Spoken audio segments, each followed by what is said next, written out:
Ado Richard et Antoine Fouquier de Tinville. Similitude de destin entre deux assassins en robe noire.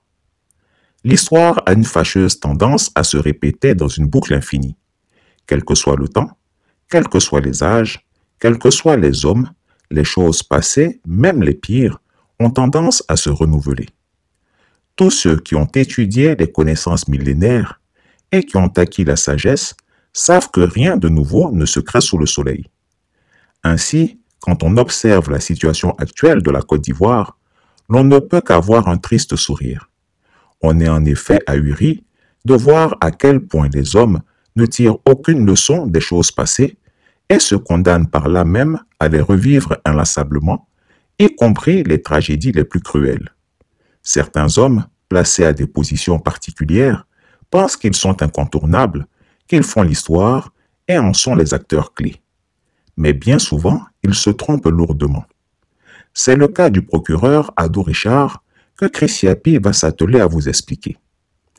De sa position actuelle de procureur de la République, donc d'accuseur public, il se pare de la tenue des dieux de l'Olympe et estime avoir droit de vie et de mort sur les citoyens conduits devant sa juridiction. Persuadé qu'il est le préféré de son maître, de sa divinité tutélaire, le ministre de la Justice Sansan Kambile le Poisson Noir, et que donc, par ricochet, il est aussi l'un des préférés du dieu suprême de leur Olympe, le souverain de tous leurs dieux, Zeus sur terre, Alassane Dramane Ouattara. Il fait montre d'un zèle impitoyable. Il se prend à oublier qu'il n'est pas un dieu, qu'il n'est qu'un simple instrument aux mains des dieux, qu'il utilise selon leur volonté et qui s'en servent pour assouvir leurs désirs de vengeance ou de répression. Il pense être leur ami, car il le couvre souvent de menus cadeaux, mais il oublie qu'il n'est qu'un vil serviteur, rampant à leurs pieds et que tôt ou tard, ce pied finira par l'écraser. Présentons d'abord l'individu. Il s'appelle Ado Richard Christophe, né à Abingourou le 30 avril 1965, matricule 245-132T. Il est du premier grade, premier groupe, premier échelon. Il est procureur de la République près le tribunal de première instance d'Abidjan depuis janvier 2013. Sa première prise de fonction date du 3 février 1992 en tant que substitut du procureur au tribunal de première instance de Bouaké. Ce fils de paysan, passionné de droit, est aujourd'hui utilisé comme l'homme lige d'Alassane Ouattara pour semer la douleur au sein du peuple ivoirien. Pour le bon vouloir du dictateur des lagunes, un psychopathe narcissique, Ado Richard a envoyé en prison par paquet de mille des Ivoiriens bien souvent innocents qu'il a condamnés à des peines démesurées ou qu'il a laissés mourir de faim, de maladie, de chagrin ou sous la torture. Son seul moteur est de faire condamner le plus de gens possible pour faire plaisir aux tyrans et s'attirer ainsi ses bonnes grâces. De toute l'histoire de la Côte d'Ivoire, aucun procureur ne fit condamner autant d'innocents, autant d'opposants politiques, juste pour le plaisir de son maître, Alassane Gaspard Dieudonné Ouattara, alias Chameau. Qu'importe que des vies soient brisées sur la base du mensonge, que des familles soient disloquées sur la base des réquisitoires mensongers et criminels d'Ado Richard. Cet individu rappelle à Christiapi un autre procureur de triste mémoire qui fut tout aussi malfaisant que lui dans son désir forcené de faire plaisir à son maître et aux puissants de l'époque. Il s'agit de l'accusateur public qu'on nomme aujourd'hui procureur, Antoine Quentin Fouquier de Tinville, dont l'évocation du seul nom pouvait vous plonger dans le coma tant il était craint et redouté. Il convient de rappeler au sieur Ado Richard la vie de terreur et la fin tragique de celui qui fut son homologue lors de la période dite de la terreur qui suivit la Révolution française de 1789. Comme Ado Richard, le tristement célèbre Antoine Fouquier de Tinville est issu d'une famille paysanne française. Passionné de droit, mais aussi dévoré d'ambition comme notre procureur, cet homme, né le 12 juin 1746, étudia le droit à Paris et embrassa la carrière de procureur en 1773. Avant la Révolution, il n'était qu'un piètre procureur, sans envergure et sans succès particulier. Quand la Révolution éclate et que le roi Louis XVI est renversé, il se rallie aux révolutionnaires et à leur chef Robespierre. En 1792, il est nommé directeur d'un des jurys d'accusation, puis accède le 13 mars 1793 à la fonction d'accuseur public du tribunal révolutionnaire élu par la Convention. Son mentor est Maximilien de Robespierre et Antoine Fouquier de Tinville le servit avec zèle pour faire juger rapidement et condamner les citoyens qu'il considérait comme les ennemis de Robespierre et comme des traîtres à la Révolution. Le vote le 10 juin 1794 de la loi du 22 prairial ouvrit la porte de la terreur. En vertu de cette loi, l'on fit supprimer le droit à la défense des accusés et l'interrogatoire préalable. On lui présentait des accusés, il faisait un réquisitoire implacable en réclamant la peine de mort. Les accusés n'avaient aucun mot à dire et il n'y avait pas de preuves à présenter. Les jurés, après avoir écouté le réquisitoire de l'accuseur public, Fouquier de Tinville, devaient se prononcer pour l'acquittement ou la peine de mort. Il n'y avait pas d'autre verdict possible. En l'absence de preuves sur lesquelles ils devaient fonder leur intime conviction, on demandait aux jurés d'examiner leur conscience. Mais puisque chacun d'eux craignait d'être considéré comme étant favorable aux contre-révolutionnaires, les condamnations à mort se sont mises à pleuvoir et il n'y avait pas non plus de recours possible. Ainsi, entre le 13 mars 1793 et le 1er août 1794, où il occupa la fonction d'accuseur public, Antoine Fouquier de Tinville obtint 16 594 condamnations à mort. Celui qui se faisait appeler la hache de la Révolution réussit à faire exécuter 2600 personnes par la guillotine. Il écrivit avec fierté dans ses documents « Les têtes tombaient comme des ardoises » et prit l'engagement non pas de punir des coupables, mais d'exterminer tous leurs adversaires. Il ne s'agit pas de donner quelques exemples, mais d'exterminer les satellites de la tyrannie. Il fit exécuter sans état d'âme le roi, son épouse, des nobles, des paysans, des intellectuels, des artistes, des officiers et de simples soldats. Quand le peuple se souleva contre la dictature de Robespierre et des révolutionnaires, le régime de la terreur fut renversé et ses animateurs furent jugés, dont Robespierre lui-même, comme le sera un jour ou l'autre Alassane Ouattara aussi. Le cas de Dadis Camara en Guinée-Conakry nous en donne un aperçu. Sans état d'âme, Antoine Fouquier de Tinville prononça un sévère réquisitoire contre son ancien maître Robespierre, qu'il présenta comme un individu despotique et réclama son exécution. Le citoyen Robespierre a tenté de renverser le pouvoir légal. L'homme qui aimait tant la loi est devenu un hors-la-loi. Grâce aux citoyens Barras et Bourdon, nous avons réussi à l'intercepter. La Convention et le tribunal révolutionnaire ont décidé d'une voix unanime de juger le citoyen Robespierre pour ses forfaits. Vive la République.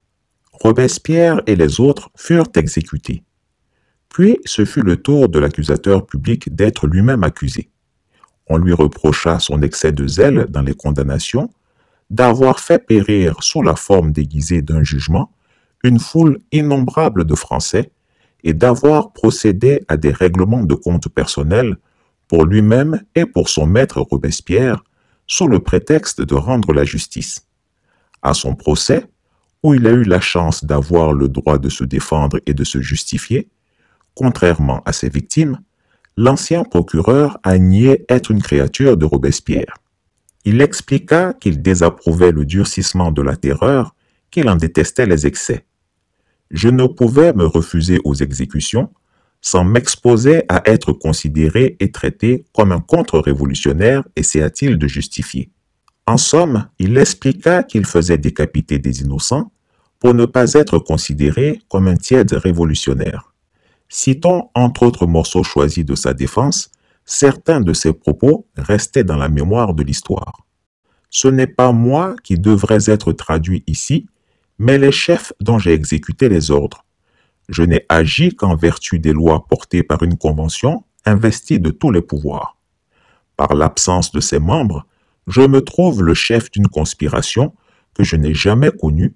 Me voilà en butte à la calomnie, à un peuple toujours avide de trouver des coupables. » Bref, pour résumer sa défense, Fouquier de Tinville déclara benoîtement « J'étais la hache de la Révolution. Punit-on une hache? Oui, cher Adou Richard, la hache que tu es pour les Ivoiriens aujourd'hui sera bel et bien punie demain. Note bien qu'à cause de son zèle et de sa dureté sans pareille, Antoine Quentin Fouquier de Tinville fut condamné à mort et guillotiné. Et c'est devant une foule exultant qu'on le fit monter à l'échafaud, là où ses victimes ont passé les derniers instants de leur vie sur terre. La terreur vient de s'achever avec la mort de Robespierre. Fouquier-Tinville, qui a envoyé 2600 hommes et femmes à la mort après des parodies de procès, devrait se sentir menacé. Eh bien non. Malgré un décret d'arrestation prononcé à son encontre, il ne fuit pas. Au contraire, il se présente devant le tribunal persuadé de son innocence. Il n'a fait qu'exécuter les ordres. Malgré ses protestations, il est enfermé à la conciergerie avec 29 autres membres de l'ex-tribunal révolutionnaire. Il a droit à 45 jours de procès, au cours duquel le monstre se défend bec et ongle. « Je n'ai été que la hache de la Convention. Punit-on une hache ?» Sa défense ne convainc personne. Fouquier-Tinville et 15 autres membres du tribunal révolutionnaire sont condamnés à la peine de mort. Sitôt de retour dans sa cellule, l'ex-accusateur public écrit à son épouse « Je sais que je suis innocent et qu'aucune mauvaise action ne peut m'être reprochée. » Le 7 mai, à 10h du matin, le bourreau embarque les 16 condamnés pour la guillotine dressée place de Grève. Tout au long du trajet, une foule immense crache sa haine envers celui qui les a fait trembler durant 16 mois. Fouquier-Tinville reste impavide. Il assiste sans un mot à l'exécution de ses 16 camarades. C'est maintenant à son tour de marcher vers l'échafaud. Un spectateur lui jette « Monstre, à ton tour, tu n'as pas la parole !» Plus méprisant que jamais, l'ancien accusateur public lui rétorque « Et toi, imbécile, va chercher tes 3 onces de pain à la section. Moi, du moins, je meurs le ventre plein. » Ce sont ses derniers mots. Sans hésitation aucune, le bourreau fit abattre la lame de la guillotine sur le cou dénudé de l'ancien tout-puissant procureur. Sa tête de serviteur zélé du pouvoir roula à terre, dans la poussière et les cris de joie de la foule.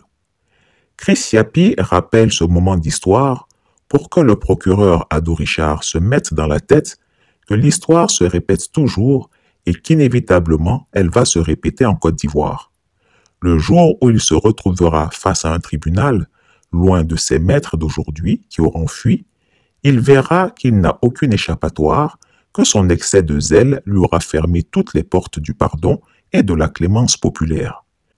Je dis donc à Adou Richard et à tous ses semblables, dans la vie, quel que soit le métier que l'on exerce, il faut avoir une conscience. Aujourd'hui, où il est au sommet de sa puissance, sa conscience ne lui dit-elle pas qu'il est en train de détruire des familles, de briser des vies, d'anéantir des existences en les envoyant derrière les barreaux pour des peines de prison à vie qui sont des condamnations à mort sur la foi des mensonges les plus vils? Pense-t-il que lui et ses maîtres demeureront éternellement au pouvoir? Pense-t-il au sort de sa femme et de ses enfants quand il y aura un renversement de situation? Pense-t-il à ses parents du village qui le verront se faire huer et conspuer lorsqu'il sera conduit menottes aux poignets, rejoindre les bagnards qui l'a fait condamner par centaines, voire par milliers, tandis que ses mandants auront fui la Côte d'Ivoire pour d'autres contrées? Tout se paye un jour.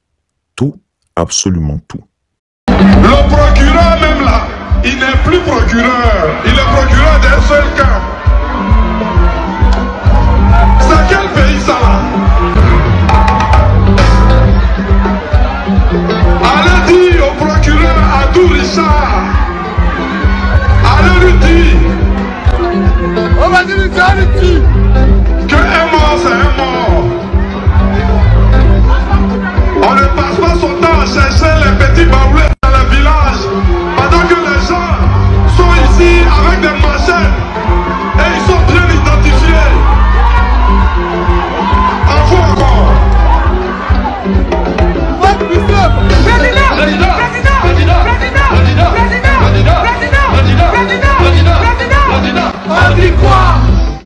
Chris Yapi ne ment pas. Retrouvez Chris Yapi sur ses deux chaînes YouTube, sa chaîne Dailymotion, Instagram et VK.